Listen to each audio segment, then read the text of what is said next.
Priekš manis tas ir vienkārši tā, kā tu visi nesēdi, kāds uzšauj tavam zaķītim pa pēcpus, un tev ir jāaiziet ārā viņu izslēgt. Tas ir tas, kas tur notiks.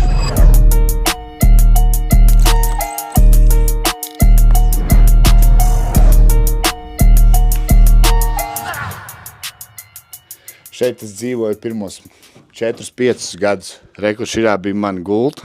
Šī ir Līvāns, šis ir skits. Šeit nav vieta izklaidē, tikai darbs un vēlreiz darbs. Līvānos es trenējos tāpēc, ka šeit ir profesors Josifs Kovčī, kurš, manuprāt, cīņu mākslā ir viens no, ja ne labākais šobrīd Latvijā. Sagatavošanās process notiek nevainojami. Sparingojam ar mazajiem cimdiem, tur ir pavisam cita aizsardzība, pavisam cits uzbrukums. Bet nav tā, ka mēs to neesam darījuši. Es gatavoju uz MMA cīņām, ir 5 MMA cīņas, man liekas.